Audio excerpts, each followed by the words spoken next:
and I'm excited about our meeting this morning, so I'm not going to have a lot of remarks today. But if I could have a roll call, please. Member Pachowski. Here. Vice Chair Chaplin. Here. Member Hart. Here. Member LaPlante. Here. Member Chavez. Here. And Chair Rutledge. Here. Thank you. And public comment this morning. We have Kay McKean. So, you know, last meeting, I talked to you about the smoke detector issue. So in Illinois now, it's a law to change your smoke detectors every 10 years. So a lot of people have read that in the paper now. So whereas in Wheaton, we would get 5 or 6 each second Saturday that we're open for electronics, we got 36. Wow. So people are reading it in the paper, and we're going to need a lot more places for people to take their smoke detectors to prevent that radioactive waste. So I did get both grants.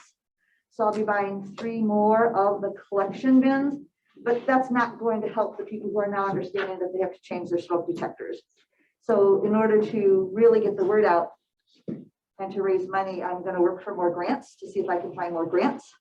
And cities. Elmhurst is the only city that provides it to their residents year-round basis, and they fill about 2 of those collection bins a year.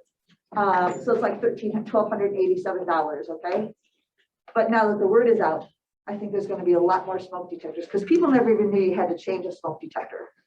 So it's something that we can really be looking at that is long term, right? Preventing radioactive waste from being in our water and so forth. So any help if you guys hear about a grant that I could apply for, something like that, to help us get the radioactive smoke detector collection bins, I'd be happy to work on that. And finally, all of our programs for January just went virtual and hybrid. So all the in-person ones, they've all changed, and I anticipate that's what it's going to be like for the next month or 2. So thanks, guys. Thank you. Thank you, Kay. Any other public comment this morning? Thank you, everyone. If I could have a motion on the approval of our minutes from Tuesday, December 7th. All in favor? Aye. Motion carries. And I'm looking for a parent committee approval on ENR 0027-22 resolution for the appropriation of funding for the continued operation of the regional household hazardous waste facility in the amount of $100,000. Second. All in favor? Aye. That motion carries. Next, I'm very excited about this presentation. I looked through things last night, but I want to hear all the things that you have to share. We have guests this morning, Mayor Kevin Burns and Edith Macra, talking about the Metropolitan Mayor's Caucus Climate Action for the region. So welcome. I'm so pleased to have you here this morning. And I'm thrilled to hear what you have to tell us today. We have no idea what we're doing. So. Hey, join the club. Why should you be different? Well, good morning, everyone. My name is Kevin Burns. Kevin, come on right about over in here so the camera Make sure everyone can see us. My name is Kevin Burns. I'm the mayor of Geneva. I have called Geneva home for almost 50 years, and I've been mayor now almost 21. I grew up in beautiful Geneva, went off to Augustana College, came out of Augustana College. I was shooting the bull with the Madam Chair and others regarding working for Jerry Lewis, my first professional career. Did telethons from there off to the Olympic Committee, to the U.S. equestrian team, from the equestrian team to the figure skating team. I fell in love with Tanya Harding. That's a joke. And now I'm here. So I've been in the environmental space, if you will, in the sustainability space for about 5 years. I met with Edith many moons ago, and she asked if I would join this committee. And of course I did so out of mostly curiosity, but also a deep and I think abiding interest in what can we do at the local level with respect to the climate crisis that's upon us. And I believe, and I think our presentation will show, that local action can achieve a great deal locally, but local action together can achieve a great more deal, if you will, regionally. So this is all about a plan that has been developed over 2 years with more than 200 plus organizations, more than 150 or so communities, multiple counties, the largest environmental sustainability plan in the country. Only one of 3 in the United States. Ourselves, our friends in Kansas City, and Washington, D.C. So we are proud to be amongst the first. We are proud to be the largest. We are proud, hopefully, to be the most impactful. And for you allowing us today to come and share with you our work and our optimism is particularly heartwarming. So thank you. Yes. Can we ask questions throughout, or would you like to wait? No, we're going to leave afterwards so we can deflect everything. No, I'll defer to Edith, but absolutely, yes. I'm super curious already right out of the gate. Sure. Me too. How did Geneva get to be one of the top leaders in the country? One of only 3. Well, that's a very flattering statement. I will deflect because I don't know if we are, but because I happened to raise my hand and said I'll help, I was offered the chairmanship of the Metropolitan Mayor's Caucus Environment and Energy Committee. And I have the blessing of working with Edith, who is the expert. Edith and her team at the Metropolitan Mayor's Caucus knows exactly what the heck they're doing, knows why they're doing it, but they needed a knucklehead like me to help corral, if you will, the other mayors and leaders throughout the region. So I'm here because I love it. I'm here because I believe it's important, but by all means, I am not the expert. I'm just here to help hopefully harness all the talent. So, but I'm proud that you would recognize us accordingly. Thank you. Anyone else before we kick off with Edith? It's about a 4-hour presentation, so please be comfortable. We're ready, more coffee. Yeah, more coffee. So, Edith Macro, ladies and gentlemen. Welcome, Edith. Thank you. Can someone point me to where my slides might be operable? Over there? Michelle Great. will advance for you. Oh, you let me answer me. Excellent. So you let me just stand here. Super. So thank you so much for having us. I am Edith Backer. I'm the Environment Director for the Metropolitan Mayor's Caucus. And if you aren't very familiar with us, we're a regional council of governments. We serve 275 municipalities, and we have great friends in counties and other levels of government throughout the Chicago area. We follow the same geographic boundaries as CMAP, but we also pick up any municipality that wants to work with us, including we work with Rockford and DeKalb, and have other organizations participate with us. Just to open it up to counties, it was Kane County that first approached Kevin about joining the Greenest Region Compact. So I'll get into the Greenest Region Compact, which is our fundamental, if you just answer your question, I guess, about how we got to be so big and so collaborative. The Greenest Region Compact was designed for that, to allow organizations, local governments to participate with us, pretty much come in where they're at and to find their place in sustainability. The Climate Action Plan is a building on that, is what it is. So that allowed us to really capitalize on the strengths that we see in local leaders like Kevin Burns. So that's where we start. Sure, happy to answer that up front, and I will take questions throughout. So next slide, please. So I'll talk about the Climate Action Plan for the Chicago region, which, as Kevin said, was launched just this past summer. I'll talk about the background and context of the plan. Then I'll go very briefly over the plan's goals, targets, and objectives. And then just show you how the strategies are arranged, the detailed strategies. And then finally, I'll close with the steps that we're in now about engaging with local organizations, local government, and other organizations in supporting the CAP, which might be why you invited us here. So next slide, please. As Kevin said, we are, and this is where we get to be the leadership. And we'd rather say, rather than us being the experts, we agree to be a guinea pig. So the European Union supports an international organization that has 10,000 cities globally. And then if you look at the regions in yellow on the world map, those are regions. And so climate action planning on a standardized approach that is designed for cities, but meant to be impactful for both climate mitigation, which means reducing greenhouse gases, climate adaptation, and equity. The framework is the Global Covenants of Mayors. And if you look at the regions and the participating cities in the world map in the US, we were very lean. So the European Union extended a hand of mentorship. It wasn't financial support, but it was more of mentoring us and leading us and helping us collaborate with other organizations. We were selected as one of 4 participating regions. I will say one didn't make it. So Kevin accurately described that 3 of us finished. So we are the largest of those collaboratives. So we volunteered to do this and wanted to learn from the European Union. Next slide. So the process, which again, Kevin touched on, we launched this in November of 2019, and I probably don't need to refresh what happened in that timeline. We finished in 2021. So we did our outreach and engagement piece over some challenging times, but nonetheless, we had workshops in person and virtually. We studied extensively the climate and action plans that are already developed both globally and locally. including all of the ones that went into our Greenest Region Compact Framework, which is 52 sustainability and climate action plans that we studied. And we engaged with, as Kevin said, hundreds of stakeholders and organizations to gather input into the plan. Our most powerful partners really was NOAA, National Oceanic and Atmospheric Agency, which came to us late in the process, a couple months after we started, because they really wanted to demonstrate how their approach to climate adaptation, called Steps to Resilience, could work on a municipal level. And we were thrilled to invite them in and benefit from their expertise for this regional approach. Next slide.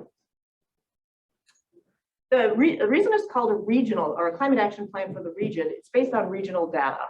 And what goes into a climate action plan typically done at a city level, is the fundamental greenhouse gas emissions. And these are sources of emissions that cause global warming. Mostly carbon dioxide, but there's others such as methane that are all captured in a greenhouse gas inventory. This had been done by CMAP before we started the plan. So this existing data over 2 cycles of 5-year cycles was utilized in developing this plan. And if you look at the pie chart for greenhouse gas emissions, the largest sources of energy come from what we call stationary energy or energy generation and energy used in buildings. So 69% of all emissions, broken down there by electricity and natural gas, are used in electricity generation and buildings. The almost 29% is the transportation contribution to greenhouse gas emissions. And that tiny little wedge, which is disheartening to some of our activists, that is waste. It's less than 3%. It's waste, water, and wastewater processing combined. So it's a small contribution, but of course, all sectors are important. Can you explain why that is disheartening? What do you mean by that? We have on the Environment Committee, we have many activists who are very passionate about recycling and waste reduction. And in many ways, Or less. Right, exactly, about addressing that issue. And while it's very important from a sustainability, this is a good opportunity for me to describe the sustainability. There's many reasons that reducing waste is critically important, but reducing greenhouse gas emissions isn't one of those, if that makes any sense. Yep. Yeah. So that you it's in perspective. And then we had the same true for all of the water partners that we work with, who consider water management, water utilization, efficient wastewater processing very critical, and it absolutely is. But not from a greenhouse gas emissions perspective necessarily. Not our highest point to address. Do you want to comment on that? Because I heard. Thank you. Sorry, Kate. So individuals can only do so much. And so individuals, when they recycle correctly, when they reduce those kinds of things, it is a way for them to reduce their CO2. It is composting reduces their methane, which is much worse than CO2 or greenhouse gases. So when we say things like that, there might be some statistical data, but for residents and for businesses doing their best, that is something they can do. Everybody can't put solar panels on, everybody can't buy electric vehicles. We have to be very careful to let people know and businesses know that every part helps. Every part helps reduce the CO2. And when you consider how much energy is used to make aluminum, it's 95% energy saved by recycling aluminum than making new aluminum. 95%, you can't get that in a car. You cannot save the same amount of greenhouse gases in a car as you can with an aluminum can. So we have to be really careful. I understand what you're saying, Right. but we have to be careful because those small steps add up. As you said with this, small things, what did you say, Kevin? I have no idea. The group. when you said the group, right, individually, but With then collective collectively, action is huge. we Absolutely. cannot leave out that because that is so discouraging to the residents and the businesses. They will quit trying anything if that is the kind of word that comes out. Let me amplify and then challenge you a little bit. Okay. Respectfully. I totally agree. Totally agree with what you've said. Here's the challenge we face from a regional perspective. If our participants, our activists, our friends, and our allies focus only on, and I mean this respectfully, banning straws or what have you, Oh, right. we're missing the bigger picture. Absolutely. And oftentimes I find myself in a room full of people who says, hey, this is great. I love what you're doing. I've got this idea. Let's ban plastic bags in our community. And the reality is a lot of non-home rule communities like Geneva And many throughout DuPage County, we don't have that authority to do so. Or worse yet, if we do ban the plastic bags, which totally in favor of, do we cause this faux celebration of, oh, we've done it. Mission accomplished, life is good. Check. So we have to be very careful. It's a balancing act. It's a balancing, but it's the momentum. Yeah, no question about it. We have to get people talking about, not only like our great professor wrote the book, How to Save Us. We have to begin talking about what we can do individually and collectively. So we can't hurt the momentum. Correct. The little things add up, just like you said. Now sit down. There's enough out of you. Thank you, Kevin. If I could kind of pull that back, one thing that I do want to say to Kay's point, the greenhouse gas emissions does not include life cycle emissions. So to Kay's point, you will not find the value of the manufacturing, the upstream processes or emissions involved. So that's one point there. But second of all, what the plan does is it provides a menu of options, and you'll see that when I get into strategies. So that municipalities can tackle whatever they can from wherever they're coming from. The second piece of the plan, which is very important, and I have to say one that typically lags a little bit, I think, in our region, because we're not coastal and because we're not wildfire, we tend not to think as much about climate adaptation.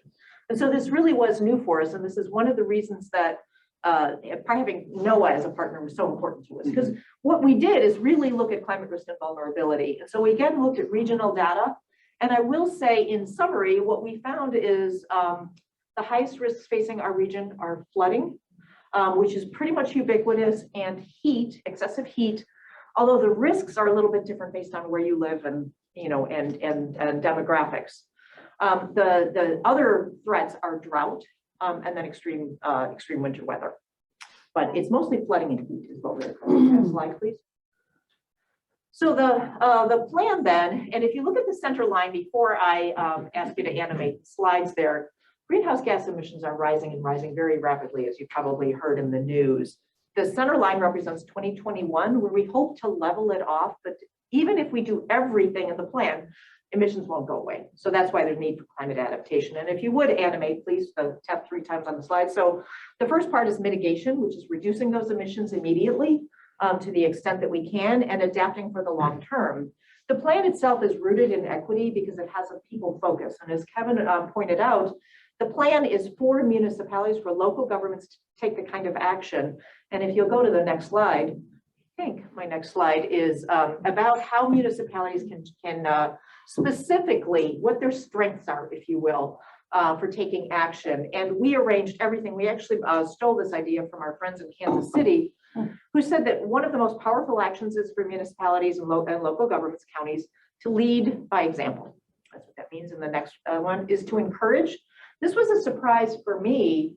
As I was putting the Greenest Region Compact together, we looked at all the sustainability plans in the region and encourage residents, businesses, constituents to change their behaviors, to Kay's point, is very powerful. So that was something that you'll see in the plan. And the final one, which should be fairly obvious, is enact local codes and policies and processes to address climate change. Next slide. And this is where we center in equity, but connect for global impact. And so just as this illustration says, we're looking at connecting from local action level, what can local governments do that impacts our region, collaborating across the state and then the world, or because this is a global problem.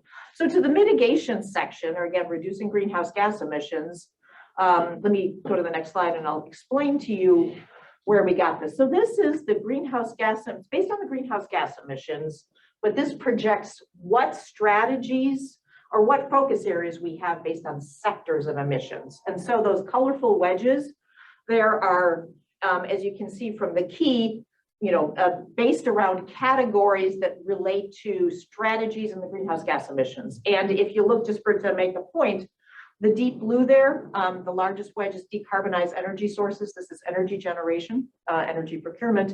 And the smaller wedge, that little tiny one that I said about water and waste, is the green one there. So all of these contribute to greenhouse gas emissions. And if you look at, I think if we tap 3 times, we'll animate and go slowly here. So starting at our baseline year of 2015, when the greenhouse gas emission was conducted, we're at 120 million metric tons, 119 million metric tons of emissions for the region. Then if you again animate, you'll see that this, the wedge is going up, or that emissions will continue to rise because our population is growing.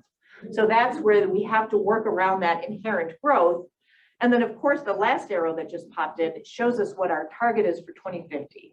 And this is where I have to get into explaining where the models fell short, and how urgent this crisis is. What we'd love to do is to get to the baseline there of net zero. Emissions are gone by the year 2050. No amount of modeling based on the data and the tools that we had at a regional level showed us we could get there. So what we could get is just a little bit over 80% if you look at the dot there. All of those focused actions in all of those sectors combined get us to a little bit over 80%. Can you please address what would happen, what's the worst case scenario, or where we'll be without those actions? Ooh, that's a That's a great question. Another yeah, presentation. that's another present. It's a serious. Well, I guess what my question then would be, this is based on everything going exactly right and us enacting everything. Correct. So this is our best case scenario. Yes, So this doesn't address neutral or worst. correct. Okay. So I think that's something that's really important to stress to people. Yeah. Is that this is best case scenario. This is as good as it'll get right now. Still not gonna Correct. happen. I might use that if it's okay. Yeah, go for It's it. alarming, but it's true. And if you'll look, in a breath of optimism, we put needed innovation because there are new technologies. We also, as Kay kind of pointed out, there are flaws because we're a guinea pig for this regional approach. It is, we don't have all of the refinement that we need to make sure that this is, that this accurately projects, everything. This is what we can do at this point, and it is enough to raise an alarm here and then give us hope in terms of group strategies and to mobilize. So good discussion, thank you. So next slide then. So that what we did here, and this is a little bit of acknowledgement for where we want to be, but we set a goal of net zero greenhouse gas emissions. And then next is we set targets, which are science-based targets, and you hear that term a lot, that are based on the models. And there's an interim target, and of course that interim action before 2050, no one wants to wait till 2050 to get all this done. So there's actually a lot of hope. If you look at the biggest jump, 2030 is now only 8 years away, right? So if we can reduce greenhouse gas emissions by 50%, it's baseline 2005 level, by the way, if you're watching the numbers there. But there are interim targets that get us to at least 80% emissions reduction by 2050. Next slide, please. I have a question. Sure. That baseline of 2005. Correct. So what if 2022 was our baseline? How is that a bigger challenge? It's actually typical for the time climate action planning got started. Most of the climate action plans that are using it's a bigger step backwards in time. CMAP does greenhouse gas inventories every 5 years. So that's the cycle. They may pick it up, of course. That's the plan now that they will expand. To me, that just seems like too long ago. It to is too even long ago. consider the Although metric. cutting out the slides that I had, just to shorten this, we only saw a 7% reduction in all of those years. Yeah. So it's really, I don't want to say immaterial, but the pace has to pick it up. Yes. Liz? Back in 2012, the county adopted DuPage, right? I think it was, and we were going to reduce our emissions by 30% by 2030. Or was it 20%? Hold on, 20%. So I think we may need to up our goal to have that at 50% by 2030. And also, because I'm probably going to have to leave for another meeting real quick, but we do a lot of projects in DuPage.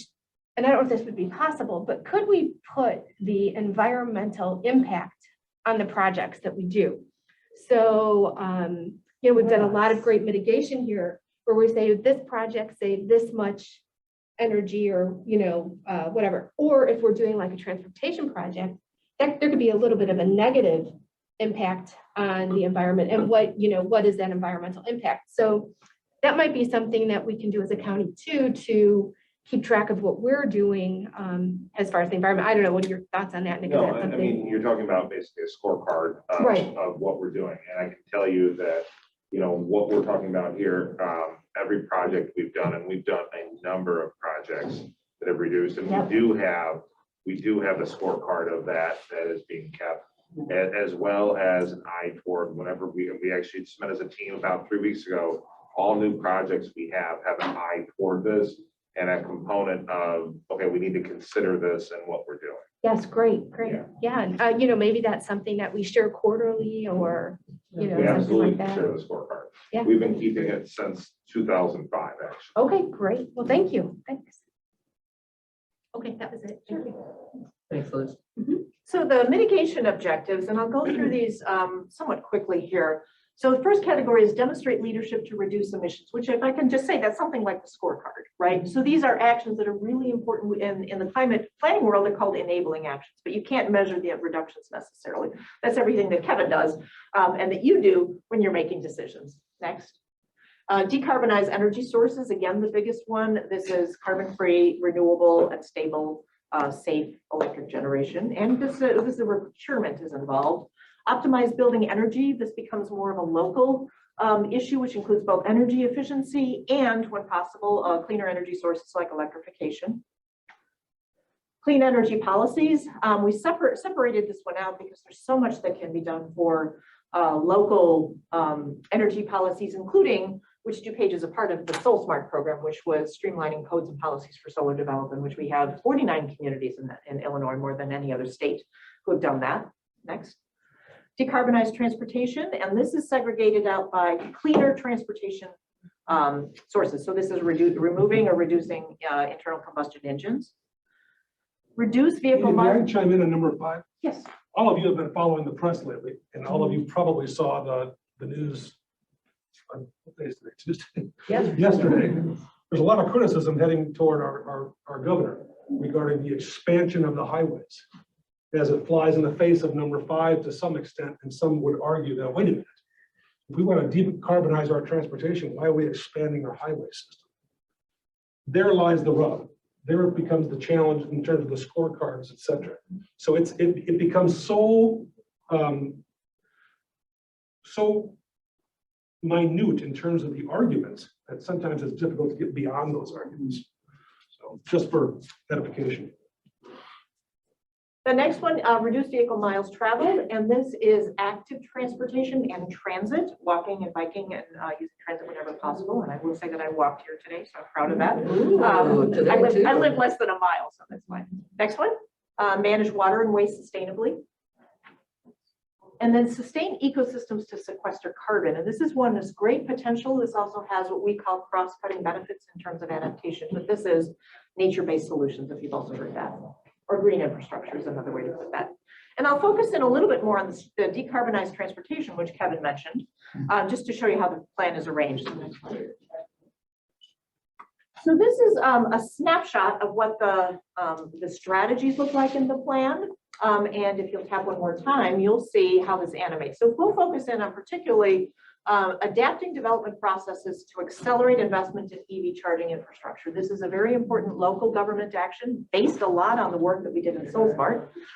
So we will be announcing in coming weeks a partnership in which we'll be helping municipalities become EV ready. We're super excited about. And if you look at the municipal role, go ahead and animate those columns there, you'll see that the major process there is enactment of codes and processes. The columns there then describe, it's like a shopping list to help local governments choose based on the solution status. Means that this is an evolving area or it's proven simple, basically that's a measure of risk. The GHG reduction potential or greenhouse gas emissions potential puts in words what the numbers say. Cost is a wild estimation, then effort required. And then one more tap, please. For every strategy, which I can't fit on this page, you'll see that there's also, so there's further columns out there related to equity considerations, partners that are useful or helpful or essential, and then outcomes and what we call co-benefits related to how this fits into climate adaptation or vice versa. Next slide, please. On the any questions on mitigation? You look like you had a hand going up. I don't really have a question, but I'm just so excited to see that this is the way you're going. I feel like I've been like talking about this for months, and so now it's like, yay, EV charging, and let me get some electric vehicles in here, and so this is just so exciting. Paula doesn't usually sit on this committee, but I'm so glad she's here this morning because she's a great advocate for a lot of what we're talking about here. I mean, again, I don't have time for everything, but in that cost column, you'll actually see some that have cent sign because they're kind of no-brainers for local government. Exactly. So climate adaptation. Next slide, please. So you'll often hear this used interchangeably with resilience. And what this means is we adapt to the impacts of climate change. We will have to build, it's basically the Build Back Better clause is what building resilience is about. And so as we adapt to flooding impacts, one more tab, looking forward to how can we benefit and build our communities stronger, invest smarter, make the roads safer, but also greener to function better. Next slide is a slow animation. So if you'll just leave this here. So in this, from that climate risk and vulnerability assessment, these are the categories that we chose to, that we found as the highest risk. And if you'll notice, there are 3 related to flooding and water. That's because the impacts are different. Flooding in homes has a different set of strategies and objectives than stormwater and infrastructure. So in terms of climate change and flooding, people focus often on the coasts. Correct. And so do you think that part of the reason that there's such a focus on being a guinea pig here at the Great Lakes is to also show the, the impact of flooding from the Great Lakes? This is actually, it's more overland flooding and what they call urban flooding, which is a category of flooding. You don't necessarily have to live by the Fox River as Kevin does, or the DuPage River, which we do here. But that the way the cities have been designed and the infrastructure has been designed, and then the change in these weather extremes, which are extraordinary, the storm events that you're seeing across the world. And certainly, right, we're not built for that. And that's really where the kind of the flooding impacts come in, which makes everybody vulnerable. Okay, so this isn't focused necessarily on the lakes, because that's obviously also an issue. It is also an issue. The changing shorelines Exactly. and the The Great Lakes erosion. Commission does extraordinary work on that. Right. I was just by way of anecdote, I was in Joliet a couple weeks ago to visit the Lion electric plant, Mhm. and they're producing electric buses and trucks and what have And you. he drove one safely. And I drove it, holy God. Visiting with the economic development team in Joliet, I don't know if all of you are aware of this, but they are going to tap into Lake Michigan water. Yep. It's going to cost them $1 billion to do so. Wow. Mind-boggling. The Mind-boggling. city of Joliet. The city of Joliet. So in terms of adaptation, that's an adaptation right there. Oh, yeah, They're running out of yeah. the deep and shallow aquifers, so they have to find their water source somewhere. We don't want to do that anymore. We want to Correct. figure out a way, whether it be overland flooding, Geneva has extraordinary flooding challenges, whether it be because of the built environment, much like our friends in Naperville do, or the fact that we just ignored it for a number of years. Right. So what the hell with it? Oh, I know. Let's talk about a stormwater management tax. Well, all hell breaks loose. Mhm. Despite everyone experiencing this similarly. We all know what's happening. But whether we're willing to invest the monies to address it now becomes the leadership aspect, I believe. Right. Stop kicking the can down the road. Exactly.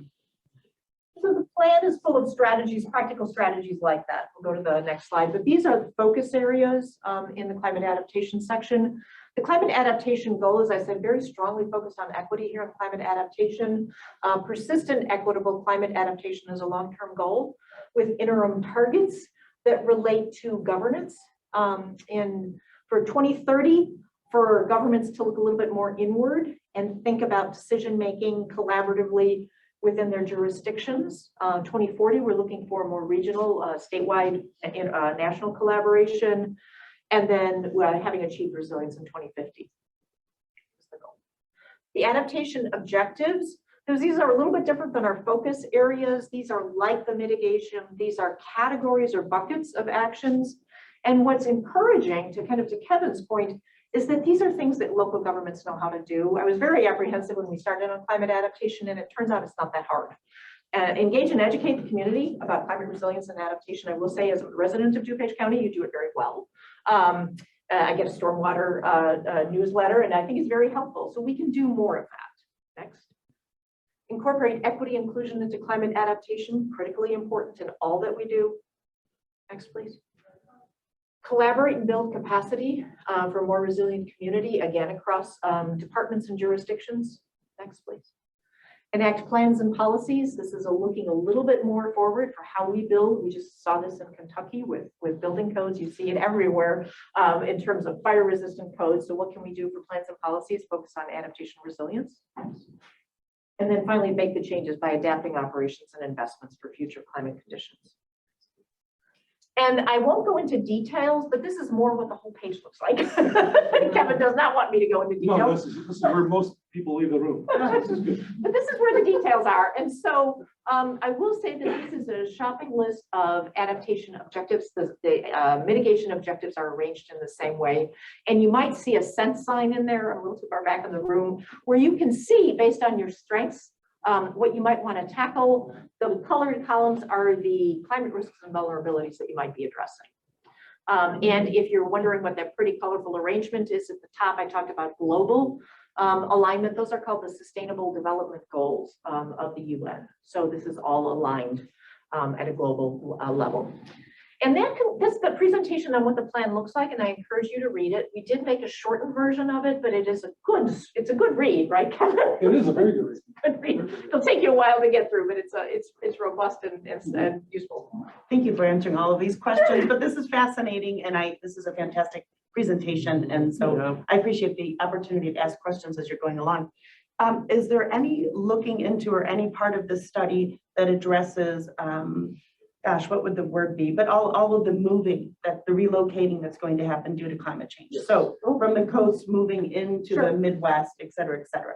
Correct. And that is something that is actually just emerging in terms of study for, but what you're getting at is that we are expecting in-migration because of the water supply, because we're away from the coast and the fires. And it does touch on that. Okay. It's probably something we could spend a little bit more time on now. I think that's something that really needs to be discussed in terms of coming up with a countywide plan for the next 30 years, because that's going to affect every single aspect of what we do here in DuPage County. Housing, school systems, resources, protecting our natural resources, and making sure that there is equitable opportunities for people to find homes here. And one of the major issues in that regard is and this is a municipal issue, is zoning. Correct. We know that. We have had some folks in Geneva say, you know what, we should reconsider all of our zoning and let's eliminate R1 zoning. That's a heavy lift coming out of the gate. But I think there's a likelihood that's going to be more palpable in the next decade or two, because let's face it, these minimum half-acre lots just aren't going to cut it. Crazy. Yep. It's incredible. Yeah. Or minimum square footage requirements too. That's another thing I've been talking about for a while. And there's an equity, and if I may be so bold, there's also, I believe, a racial issue there too. Sure, of course. No question about it. Well, that's where the equity piece comes in. I would love to see more information on that. That's a good point. Thank you. Yeah. Because that's a real life impact, because obviously to your point earlier about how it is difficult to educate people, it seems that people really like to see how it's going to impact them personally. No question. And so sometimes when it's very esoteric, or 2050, that's a future, where we'll be on spaceships by then. But if you give them like a really concrete, this is what your neighborhood will look like, that might be motivate people a bit more, which is, to Kay's point, what we're always trying to do. Good point. I think we should talk to CMAP about that. Absolutely. CMAP. Thank you. Excellent. Thank you. So any other questions on the plan before I go into just a couple of closing slides on the next steps? He'll go back one so we can explain. So sorry about that. Kevin and I are on the road and have been. We launched the plan mid-July. By the way, we had almost more than 600 people on, almost 700 on a virtual launch event, which we're thrilled for. We have been getting a lot of attention for this now, and we're now.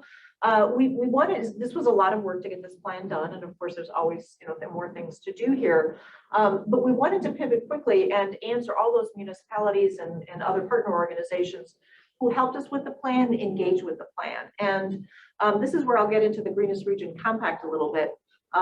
in the next slide, but we provided an opportunity for municipalities and the counties, which might be what you're considering, to support a resolution endorsing the goals. So the idea originally, when we started out doing the climate action plan for the region, was that if we did this work at the regional level, then municipalities could move into, local governments could move into action and not have to do this detailed analysis. So how then can you make a statement that says, we support where you're going and now we're going to get busy on work? So that's what the resolution is. And I will say that we, at this point, we started this mid-September, we have 27 municipalities that have endorsed the goals of the climate action plan that I went over on those simple slides there. The Greenest Region Compact is our framework, and that's now 6 years old. There are 140 organizations that support it. And it's a common statement of sustainability goals. It actually has one goal related to climate or a couple goals related to climate, but this is an expansion of it. We now want to update the Greenest Region Compact to, take in this more current contemporary climate view. So we'll be doing that and are raising funds to do so. We're fostering partnerships, new partnerships. Kevin has been on the road a lot with partners that we didn't necessarily expect to hear from, that we're really thrilled. We're getting very good feedback that says, this is great. In fact, we were supposed to have a meeting with the MacArthur Foundation. It was like, this is great that local governments are leading on this. They don't expect to see this level of organization from local governments. And then we're doing regional scale implementation of projects, for example, like this EV readiness project, or we have a strong effort on residential energy efficiency. So other areas we're really interested now in reducing vehicle miles traveled. That'll be a new focus area for us.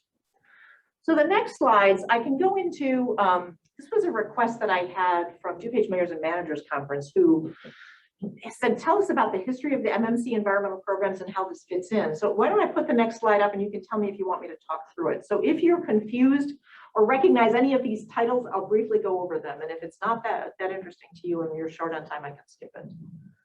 That's the pleasure of the group. I think we're a little short on time. Okay. So as much as I'd like to hear Okay. more. And I'll just focus in on the last one there. In terms of endorsing, which is number 4, climate action plan for the region. Again, our most recent one, there's no tracking of any actions. If you are interested in making a statement to support it, we're simply asking for a resolution that says we're on board with you on the goals. So that's the. Can you help me make the connection? Because I think we're all on board with these goals and we really like the actual plan, but what I'm struggling with a little is how do we make this actionable for us as a county, for a municipality? Sure. I would like to know, like, what's your expectation of us? Like, in order to reach these goals, we need you, DuPage County, to entice or encourage EV vehicles, for example, by installing X number of stations, by promoting X number of maybe like promotions for people to actually buy EV vehicles. What I'm kind of lacking is how do we get from point A to point, Right. How do you take it? yeah, how do we chunk it down? Right. Is And- that available to us? Not yet. Okay. And I will say that, and that's a good closing question, because what we were able to do is, with this data analysis and looking at the strategies and this alignment. So we offer the strategies as a menu of options and invite you to use them a little bit more independently, if you will. So those are the kinds of things that you can say, and the hope is that you can say, oh, that's also climate action. While we know this is a good thing to do, that's also climate action. We don't yet have tools for you to measure what does that reduction mean.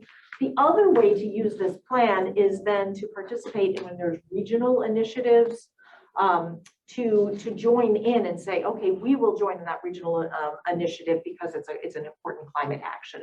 So that's how it can be used at this point. The Greenest Region Compact is envisioned to have a tracking and reporting tool, which we've been talking about for many years now. We got sidetracked with the climate action plan and we're glad we did it. But the idea would be that eventually we're looking for money to do this. There would be a platform, not unlike what Cool Communities does, which says if you retrofitted this many homes, you save this many kilowatts, here's your climate impact. So you put in, the fleet, the county fleet added this many new clean vehicles, here's what your impacts are. So we don't yet have those tools. But right now it's just introduction of those options and hoping that communities can take climate action plans or integrate climate action into their sustainability plans.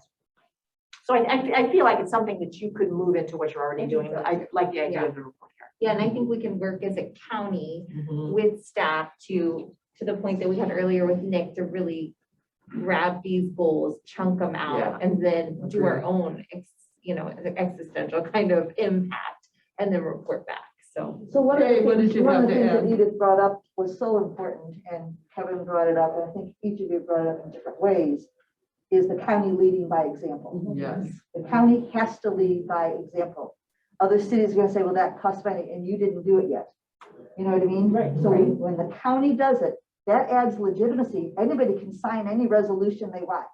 But if there is no action taken, no visible, documentable action taken, right? It's like, so what? So when the county leads, then I can go to a town and I can say, wow, look what the county did. Yeah. You know, it's sort of like, we got a white roof now on scarce, white reflective roof, right? So now I can say to businesses, yep, that cost me $98,000, saves me about $1,000 a month in my electric bills already. So yes, I'm a not-for-profit, and yes, we did that. But if we don't lead by example, we get nowhere. And your point about residential, we were in Canada 20 years ago, and our value rating for Peterborough was 47. 20 years ago, they were working on increasing that, that insulation in homes. So when we're talking residential, that is a huge way to reduce your carbon footprint, and people actually see the money savings. So that's a really important part. Thank you, Kay. Michelle, could you go back to the resolution screen just right before? I wanted to skip, in the interest of time, I was gonna skip over that. Well, I just wanted to take Yeah. a quick look Sure. because I absolutely want to know what this says Sure. so that we can introduce it. So, You want to just read it or go through it? You can just replace the blank there with cog. sure. It's not that big of an ask, I don't think. This is not a fiat, No, right. which is important. I mean, we are a fiercely independent region, right? We all want to Mhm. chart our own course. How dare you tell me what to do? This resolution doesn't tell you what to do. It says that we've done the homework. We believe this is achievable. Join us. And you adapt it, no pun intended. Thank you, Within the Michelle. You parameters can of move that organizations. along. Thank you, Edith, for. Sure, backing up no, for me. happy, thank you for considering that. So I just want to be respectful of time and close out. Any closing comments or questions? No. How do we jump in? That's my question. How do I know exactly what you guys are doing so that we can implement this at the county level? And you guys are singing my song and I'm happy to join the chorus, let's say. Well, let us follow up with sharing the plan. And then I would encourage you, so the Greenest Region Compact framework is a checklist. And so what I would encourage you to do is pass that around to staff and departments and look at the list of climate actions and say, oh, we're thinking about that one anyway, or that would never work for us, or that's a no-brainer. We have a great communications department, whatever it might be, help prioritize. That is available as a checklist in Excel, so you can manipulate that a little bit. That could be a foundation for a climate action plan. So I think that's a great way. It's one of the keys to this collaborative unity across the region is that ability to find what your strengths are and what you can do well, and to make it very easy for you. And then I will also forward along that resolution. And if you would like Thank to you, meet yes. probably the first county, we don't have a county yet to endorse it. Right, man, we'd be happy to, We'd be happy. we'd be happy to attend that meeting as well if you think it's important. Please, any and all, I would be happy to attend. Thank Any you. other questions, anybody? Edith and Kevin, thank you so much Thank for you very taking much. time Thank out you. to come this Thank you. morning. Your presentation was amazing and really, I think most of us at this table would want to follow your suggestions there. So thank you for coming out this morning. Thank you so much. Let's see, do we have any old business? Seeing none, hearing none, any new business? Done. Transportation today, we have bought 2 electric solar powered grass cutting machines. So Yeah.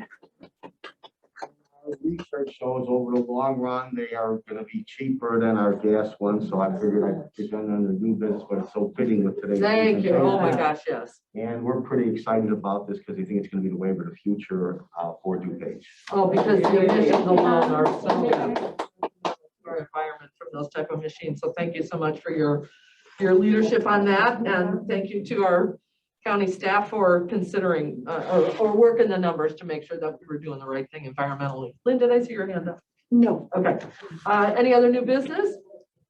All righty, without objection, we're adjourned. Thank you. If I may,